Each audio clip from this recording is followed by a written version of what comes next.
NIL Now with Lauren Sisler and Kevin Jones. If you want to learn more about name, image, and likeness, you need to go to The Source. The NIL Now podcast from Headline Studio and Reddit highlights the biggest storylines with comments from key guests in the college and high school NIL space. NIL is not a cherry on top. It needs to be thought about as a part of these young men and women's future to, further their careers. You should be able to leave college with something. Subscribe to NIL Now on Apple, Spotify, Google, or wherever you listen to podcasts.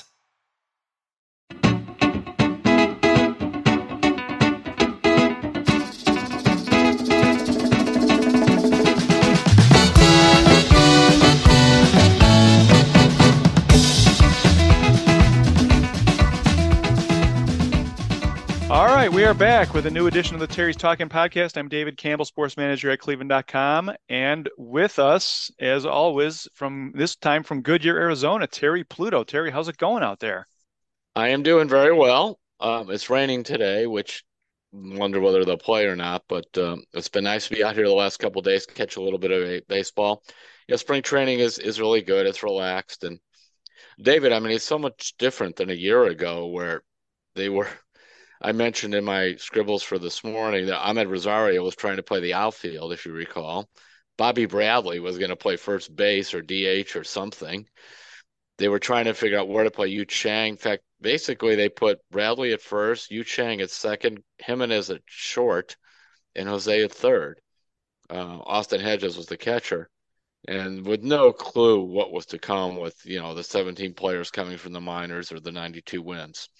Well, yeah, that seems like 10 years ago, and yeah, man, it's so weird. It's so weird. So, so we were off last week, Terry, and now you're out in Goodyear. I guess we can get right into the Guardians. Okay. You've been writing, I guess, about how fans really should not underappreciate Ahmed Rosario and what he has done and what he's meant to this team, both in terms of his production and his attitude. And, you've been seeing him in spring training the last few days, and he is just doing what he does, what he did last season. Nothing has changed. He hustles and hits and does whatever they ask him to do, right? He's an interesting player. Analytics doesn't like him because he doesn't walk that much. And it's one of those players, reminds me a little bit of Rajai Davis in that he looks better than the stats say, but the stats sometimes can lie. And how about his combination of he led the American League in infield hits and in triples. The last 2 years, he's hit exactly 11 homers for the Guardians. In 81, he batted 282, and 82, he batted 283. Basically 21, he batted 282. The following year, 283. He's remarkably consistent. He plays every single day. He is just one of those. Since he's come to the Guardians, he has stolen 31 bases, been caught 4 times. Even stuff like his slugging percentage, 409, 403. And I know Francona values that because you just kind of write it in, and this is what he's going to do. And he's also improved, his infield defense. And then the flip side, they have 8 million shortstops running around in camp. And it's all kind of tied together, isn't it, Terry? Like, this could be the last season for Ahmed Rosario. He might price himself out of Cleveland. And like you said, they've got some guys that they like. If you were to kind of project which of the up-and-comers might move into that shortstop spot next year, who would you say? Well, before I came to spring training and before that began, it probably would have been Rocaccio. I hope I'm saying that right. Rocaccio, who played at Double-A. Brian, is it Rocchio? It's Rocchio, right? I'm sorry, yeah, Rocchio. Okay. Yeah, at Triple-A. And he played end of the year at Triple-A there, and I think he's going to go back. They just sent him down. I saw him play on Monday, and he's very smooth. He's got a strong arm. I really like him on that. And you look at last year, between Double-A and Triple-A, he had 257. Doesn't sound like much, but he just turned 22 in January. So he was playing at Double-A and Triple-A at the age of 21. And he also hit 18 homers. And when you think about how Jimenez, for example, his production was increased as he just got a little older, that could happen with this guy. Now, Then I came to spring training, and what Tom Hamilton had been telling me for about a month, because I talk to him usually every week on when he's done a good year, what's going on. And then I've got to watch in the last couple of days. Gabriel Arias is back to being that hot prospect that they really liked that they got in the trade for Clevenger. Arias had a rough year last year. He had a broken hand. He had some other injuries. In fact, he ended up on the team anyway. You can win some few bucks on this. People don't remember who was playing first base against the Yankees the last couple of games. Remember, it was Arias because he had soured on Owen Miller's defense in that. But he has played a lot of second, third. He looks terrific. I mean, he really does. And so if you were to say who would be the immediate first bet, it would be him. But both of those guys, then you have these other guys like Tenna, and I'm looking at Arias, so it's fun to look up his age. He's 23. So we're talking about Rocchio just turned 22. Arias is 23, which meant last year at the age of 22, he was already in the big leagues. So we have to be very careful on these guys. Part of the reason that Rosario was written off some with the Mets is he came up so young. And also, he was considered a top 10 or 12 prospect in all of baseball. And, he looks good, but he's not great. I do love this part of baseball because it's so different than the other sports. Terry Francona and I were talking about that. For example, you get drafted in football. How many guys they draft now? 7, 8. I got 7 rounds. They've cut the draft back to like 30 rounds, not counting all the players from the Dominican and everywhere else.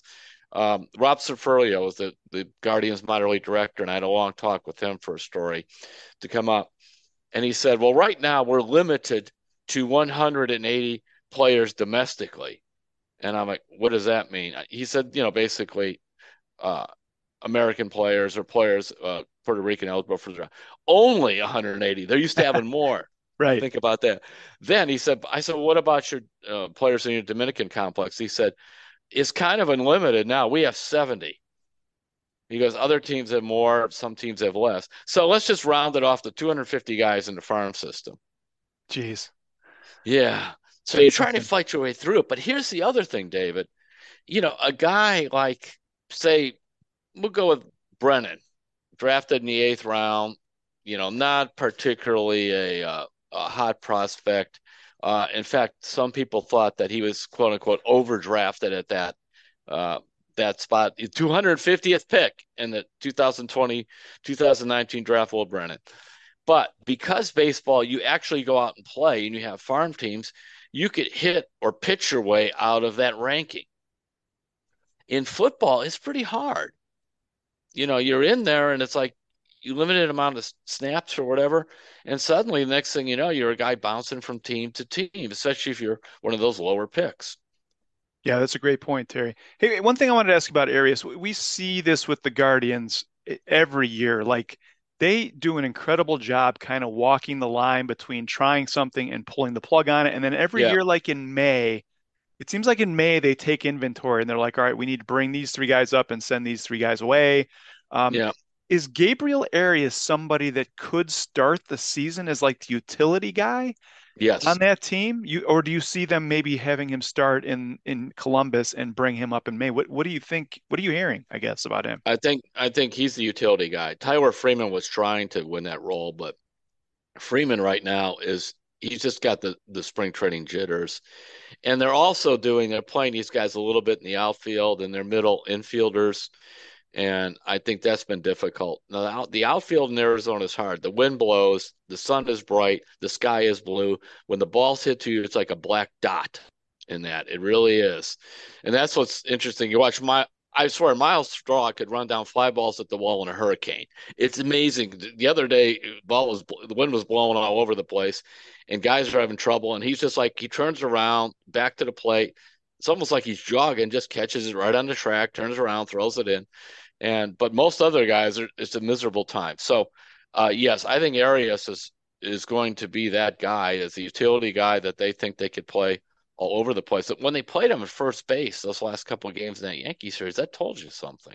Boy, and before we move on from Arias, Terry, that Mike Clevenger deal just looks Oh, better and better and better with every passing month. It really was something that they pulled that off. So, you keep um, going. All right, if you just found a list, you got Quantrill.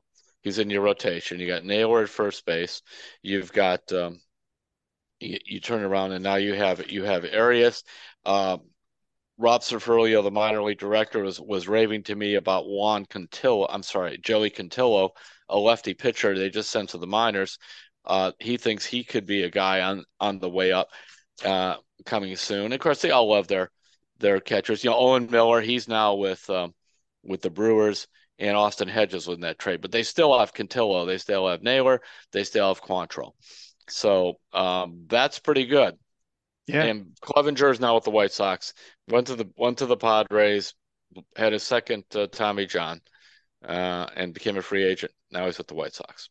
that's going to go down as one of the great trades in franchise history, I think, when all is said and done. So, all right, Terry, I need to ask you about Zach Plesac. Mm.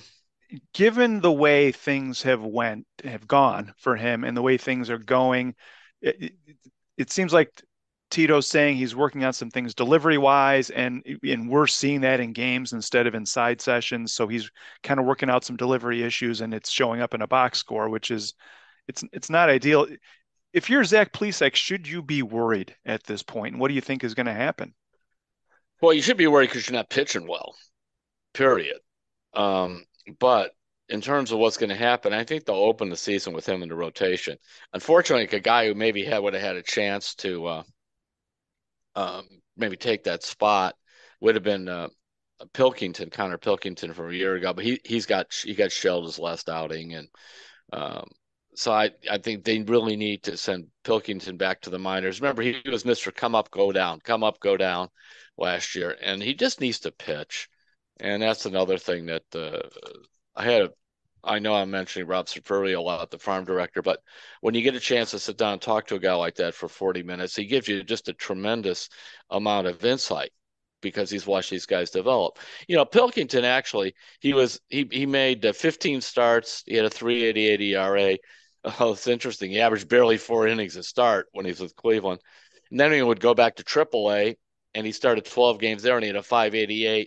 And he said the kid was basically kind of a mental mess, up and down. And this is a pitcher they like, but he's probably not ready. So that's why Plesac will get his chance. And they have Xavier Curry and a couple of these other guys, but they want to get Plesac straightened out. But I have to admit, when you hear they're working on his delivery and we're in the middle of March, I mean, that's a sign that they saw something's off with it too. Yeah, it's been a rough eight months for him. So I guess we'll Well, see no, if I would things say get. it's a rough 2 years. In the last, no, seriously, since No, I in know. 2021 and 22, along with a couple of the dumb things he did, the numbers are the numbers. He's 12-18 with a 4.6 ERA. Yeah, and that speaks to that. So, hey Terry, anything else from Goodyear you want to get into? Things you want to talk about that you're going to see today, or things Or coming up just you're going to be a writing couple of about? things that are fun to see. Stephen Kwan's hitting 348. I mean, granted, it's a spring training, but it's just like Kwan just looks like Kwan, that kind of thing. I was really happy to see how Beaver was throwing yesterday. Good talk with him for a story coming up about last year and the mental things he had to fight through coming off. See, we forget last year, he's coming off arm problems in 21. He pitched 200 innings, but he was telling me what a struggle it was for him mentally and how much better he feels now. So when you see your ace throw like that, that's terrific. And so overall, the good thing is we're not sitting here going, they have all these gaps to there, and can Bobby Bradley play? Can Yu Chang play? You're not into that at all. You know that you can go right, you can do the whole lineup. Zanino's going to catch. He looks fine, but we'll see how that goes when he counts. You got Naylor at first, and Jimenez is second, and Rosario at short, and Jose in the outfield. You got Oscar Gonzalez, and you've got Straw, and you've got Quan and Brennan, who's hitting the ball hard. You're all set. I want to see Savali throw. That's what I'm looking forward to. Cool, and we need to get on the record, Terry, that Roberta, your wife, has found her favorite prospect of 2023 spring training. If you want to, let's get that on the record. It is Rocchio. Rocchio. That was her guy. And remember, you can say, well, he's kind of rated high by Baseball America. She does not read the scouting reports in any of those. She just watches a couple games and says that, just like she did a couple years ago with Quan. So we shall see. Yep, and our listeners, as we've talked about, and you just mentioned, she picked Stephen Kwan right out, and In we've seen how that's turned out. 2021, not 22, Yep. 21, when he had just come up from A-ball to play in a spring game. All right. Hey, read Terry's stuff. He's going to be out in Goodyear through the end of the week. Just go to cleveland.com/Pluto and you'll see all of Terry's stuff. So Terry, I know your mind is on baseball. Why don't we get into the Cavs a little bit here?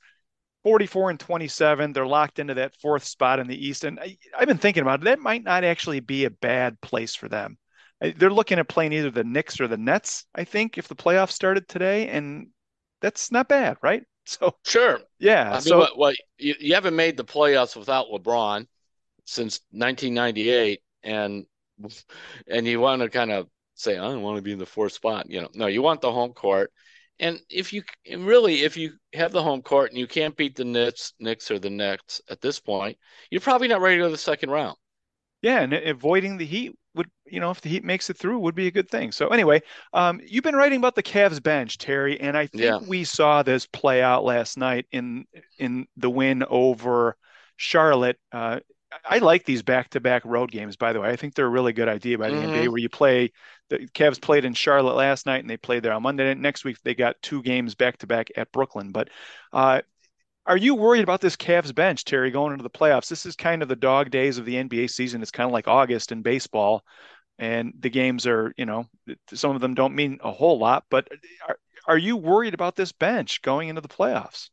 Because it's different than I think what we thought. The decline of Love hurt it tremendously because that was a guy who is not only the instant offense, he's still with Miami, he's still a really good defensive rebounder. If you watch it, he still does that. He still draws some charges. His shot's broken.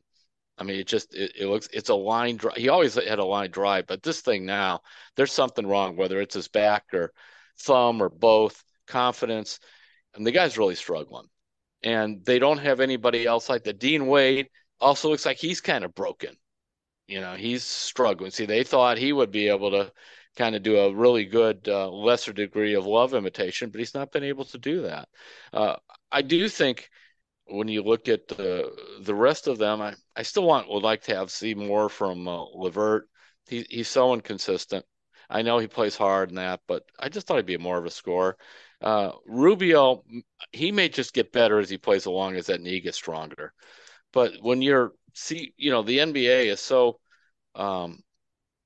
they look at the scouting, they say, look, if that guy wants to shoot, if Rubio wants to shoot from the outside, let him.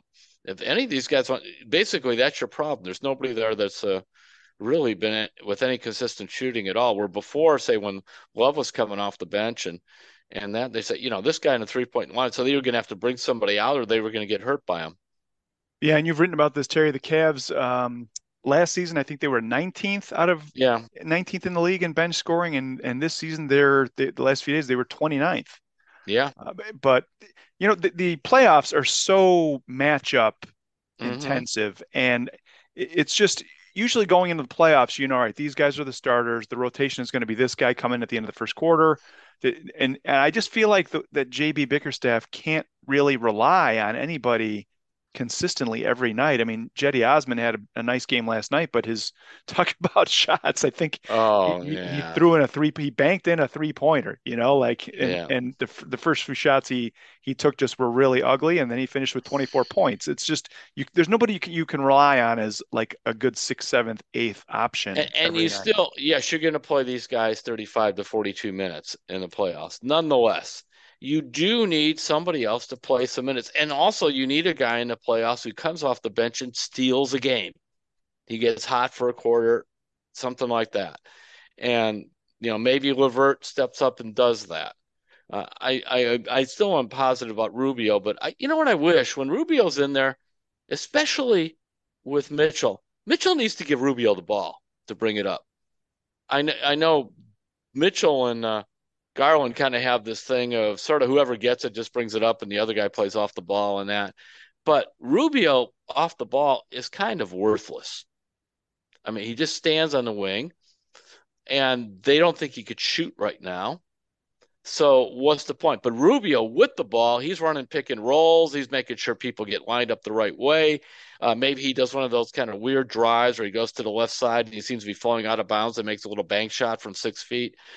That's what he was. Rubio needs to have the ball when he's on the floor for them to be better. And whether you're Mitchell and Garland, by the way, knows that and has always had been given the ball to Ricky. So I do think that's one thing that could be fixed fairly easily.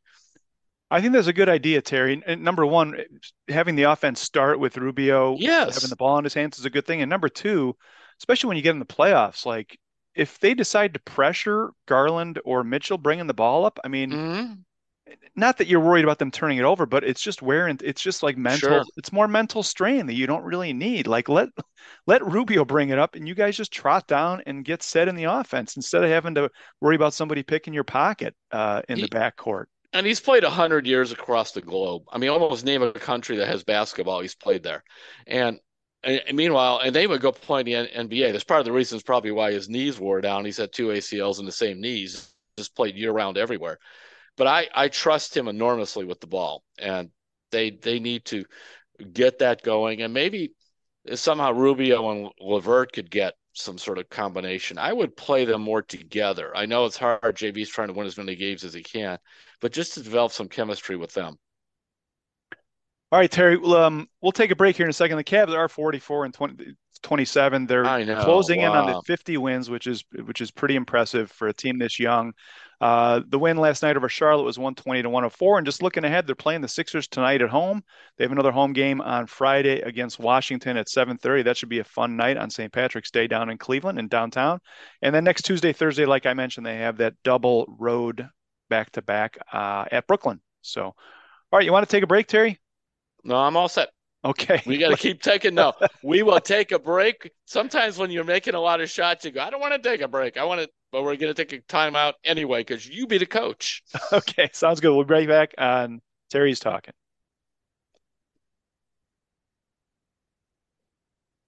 All right, we're back on Terry's Talking. David Campbell and Terry Pluto. Terry, let's talk some Browns. If we have some time, we've got some final stories of people playing against notable athletes. People keep sending them in and they're really entertaining. So we'll get to a couple of those, but let's talk Browns first. This is one of the craziest weeks. If you're an NFL reporter, there's up just 24 hours a day. There's moves happening. The Browns have made some, and we can just recap those real quick. First, they're bringing back center Ethan Posich, who had a really good season last year after Nick Harris went down in the preseason. He played really well, graded very highly, and the Browns have signed him to a new deal, so he'll be back. And then shoring up the defensive line was probably job one, and the Browns have signed edge rusher Agbo Okoronkwo and defensive tackle Dalvin Tomlinson. We just put up a film review by our film expert Lance Reisland, if you want to check it out at cleveland.com/Browns on Okoronkwo. And his pass rushing and also what he needs to do better against the run. So check that out. But Terry, you seem like you like this approach where shoring up the lines is the way to go. We've seen the Browns through the years not worry about the lines as much, and it's hurt them. This seems like a good approach, right? First of all, people want to talk about Nick Harris, the other guy who was supposed to be the center. How can you count on him physically to stay healthy? Along with the fact we don't know how good he is. Where now we know, I think Posek coming into last season has started over 50 games in the NFL. And clearly he was underrated, or he's figured out how to even be a better center. But if you're going to go out there with not only Deshaun Watson, but I think, Bitonio, Teller, all these other guys, they want that center to know what he's doing. And I do think it's hard to be on the offensive line with Watson because of his kind of his improvisation style, wandering all over. So the offensive line's really got to hang together and be careful. Postek's a key part of that. So that was good. What about Agbo? Go ahead. You want to go to him? No, yeah, sure. You go ahead and talk about him. The wide nine, and Lance his film review would be much better at this than anything I could say. He's a football coach. He studies this stuff. I do not stare at linemen when I watch games, just how it goes. But in terms of theory, a speed rusher from the other side in the way they play that way, Why don't you explain the wide nine, David? Because you're a lineman, you know more than I do about that. Yeah, so a lot of fans know what the wide nine is, but just if for those who don't, from what I have been able to learn over the years, when you're in an obvious passing situation, if it's third and long and you know the other team's passing, what the wide nine does is it puts the defensive ends outside the nine hole, which is, the outside the tight end, and it lets them get out in space so that they're not having to deal with like a tight end tackle chip.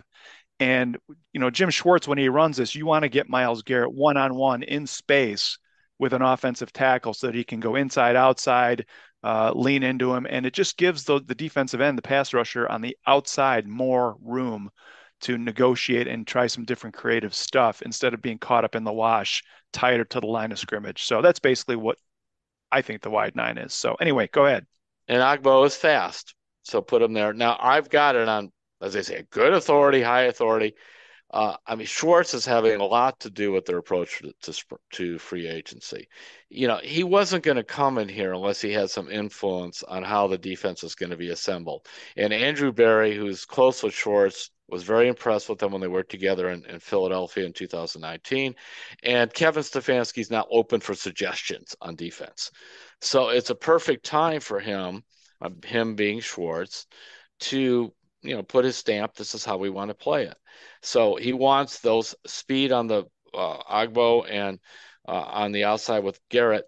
And then I hear it's interesting that he kind of, he likes Winfrey. He's, been looking at the players. Elliott, they think could be solid. They think Winfrey maybe could be better than that. Now, Winfrey has some maturity problems and before, but I also know, and fans have already heard this on Schwartz, he's a disciplinarian. And so we'll see how that plays out, but it has potential. And what do you think of Tomlinson? I think it was a good move. You know how it works. You need guys that can rotate in, and he'll start, and then they can rotate the other guys in to spell him. I think he was a good signing. It made sense. Yeah, and they tried for Hargrave. It just, I guess, the money got to be too much. And really, if it's close and you're Hargrave and you got a choice between San Francisco and Cleveland, what are you picking? Oh, for sure. And just to compare the money, Terry, like Hargrave went to the 49ers for $84 million. Yeah. I think 40 if it was guaranteed. And Tomlinson's 4-year deal, I think, is $57 million with 27. Right. So the Browns are saving. They were knocking on the door, though, that $80 million I heard for Hargrave. They were up there. Right. It's just, is Hargrave that much better than Tomlinson that he's $27 million more quality defensive tackle? Like that's the question that I think the Browns said no to. Yeah, they did. Like, if you were to say, I'm just speaking, in layman's terms, Hargrave would have been an A, Tomlinson a B plus. That's kind of how that's why the difference in money. Yeah. But, they have to get the line set up, and apparently Tomlinson was number 2 on their list, so that's where they went with it. And remember too, I don't know who else are after with safeties and that. The Browns are still a tough sell to some of these players. You could say whatever they want.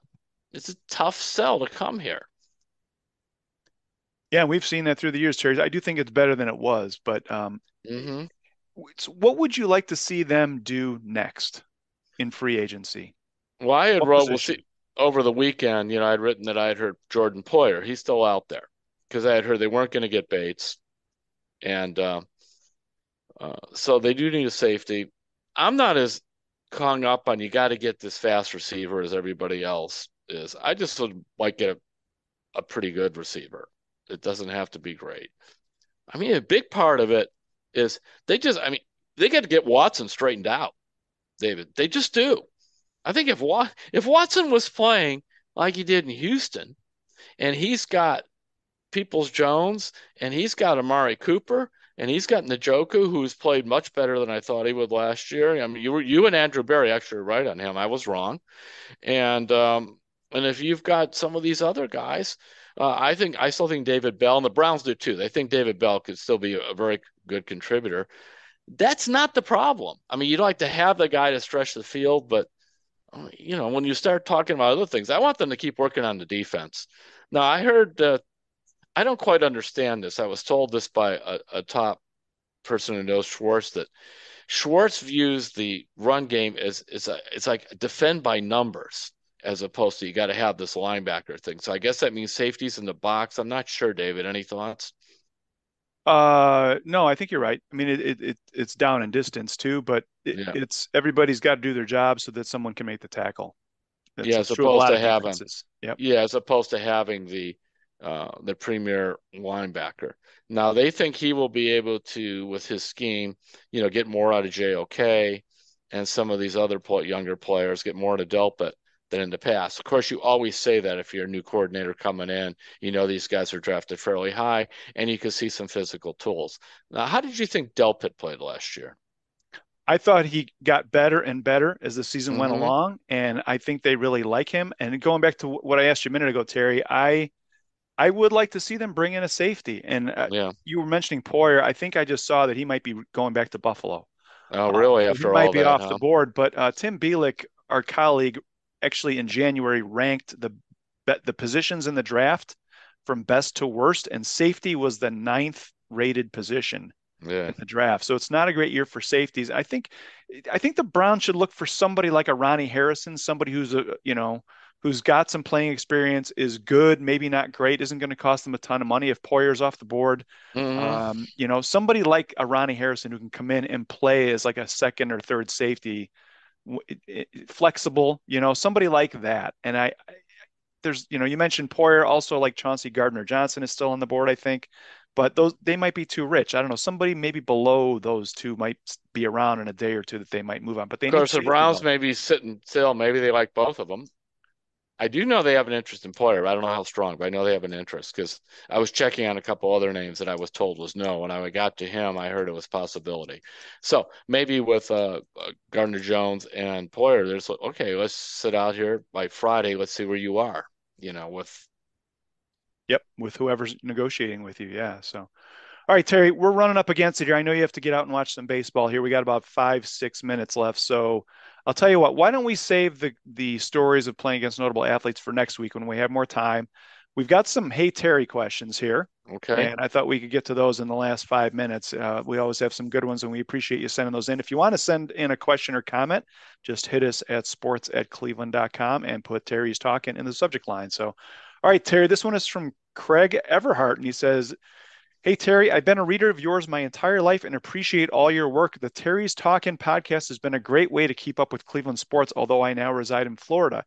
Your recent Faith in You column on cell phone usage really spoke to me, especially in regards to the impact on teenagers. I've been teaching and coaching football in both Northeast Ohio and Southwest Florida for 2 decades and have seen firsthand the distraction that cell phones bring in the classroom, especially. Your article was so poignant, I created a lesson for my students at the Catholic high school I teach at, hoping it helps my students to evaluate their amount of cell phone usage. Thus far, the students have found it interesting and it sparks some productive discussions in my classes. Keep up the good work with the podcast. Go Guardians, Cavs, and Browns." And again, that's from Craig Everhart. Thanks for that, Craig. Well, Ted Ginn told me periodically he runs a check of the players' equipment when they're on the field to make sure because he's caught them out there with cell phones. No And way. he's trying to tell them, you can't come out here with a cell phone. And besides, you can get it broken. But it's like, you want to cut off one of my fingers. How dare you take my cell phone? So there you go. Okay, that's cool. Cool. Thanks for that, Craig. This one is from longtime friend of the podcast, Caleb Mackey from Columbus. He says, "Hey, Terry and David, the NFL continues to have the monopoly on the sports calendar despite not being in season. Everyone's talking about free agency. I hear Tampa Bay is interested in Baker Mayfield, and actually that's happening today, Terry, from what I saw, that Baker Mayfield's headed to the Bucs. This made me ponder something, and I would love to hear your take on it. If you were an NFL GM surveying the free agency market, which former Browns QB would you try to snag, Baker Mayfield or Jacoby Brissette?" Thank you, Caleb Mackey. Thanks for that question, Caleb. Terry, what do you David, think? I'm going to let you vote first, but I have a strong opinion on that. Oof. I would go with Jacoby Brissett. I just think he's a great teammate and he makes the other quarterbacks better. Like he probably doesn't have the upside that Baker Mayfield does, but I just feel like you'd want him on your team. I think you're going to say the same thing. What are you going to I say? am. Yes, and by a clear margin. So, as we're wrapping this up, I'm just looking. I kind of looked up Baker's games with the Rams, where he finally got his completion percentage up over 60%, which he needed to do. But in 5 games, 4 touchdowns, 2 interceptions. He was sacked 17 times in 5 games. I don't know what he's got. I really do wish him the best. I mean that. I was not there because I give him more credit for what happened in 2018 when he took over and 2020 than a lot of people with the Browns or following the Browns want to do. I just wonder is he beat up, David? I mean, that's another question. He might not have just been. Remember, the shoulder was the thing we all were there, but then he had the high ankle sprain. He went to Carolina, had the high ankle sprain, and so on. Whereas Jacoby is durable. I think if you put him in the right system, he could be a chance to be really good. I would take him over that. All right. Thanks for that question. All right. So, Paul Cosgrove, another longtime friend of the show, sent in a question. I feel like I'm Jimmy Kimmel promising to have Matt Damon on every week or every night. But Paul, you had a great question about helmets and foam helmets and Tua. And we're going to save that for next week when we have more time. I promise you we will get to it next week. So it's going to take some time, and Terry's got to go to the ballpark. So, all right, Terry, any book recommendations you want to do this week? We have like 2 minutes left. Yes, and I see the clock ticking down. So actually, this is a book that came out in 1999 by Frank Fitzsimmons called And the Walls Came Tumbling Down. It is the story of Texas Western winning the NCAA tournament, first time that 5 African-American players played against Kentucky and Adolph Rupp. It is, I don't know how I missed this book. Because on top of it, my editor, Jeff Newman, who like with Loose Balls and Curse of Rocky Calvito and many of these other books in the 80s and 90s, he was the editor for this book. I just missed it. I happened to see it. The Texas Western stories always intrigued me with the Big Bear Haskins. And pick it up, and the walls came tumbling down. Frank Fitzsimmons, if you love basketball history, that is it. But here is the cool part of it. Everybody thought, well, they came out with 5 African-American players, and they ran Kentucky off the floor. Wrong. The Big Bear, if you're named Big Bear, you're probably not a run and gun coach. You are get out there and beat them up and all this other stuff. In fact, Haskins drove these players so crazy with his disciplined style. They would play these pickup games sometimes late at night where they're going behind their back and dunking and all this other stuff to get, the freedom, the jazz style thing, as opposed to what the Big Bear made him play. So you know what he did? He outdid Kentucky with the toughness and smarts. There you go. So check that out. My recommendation, Terry, today, the season 3 starts for Ted Lasso. And if you haven't seen that show, you should watch it. It's really good. There's a lot of chaos in the world, and it's a very uplifting show. Check it out. So I think we're done. We're done. An express edition. We'll catch you next week. Thanks to everybody for listening, and we'll see you next time on Terry's Talkin.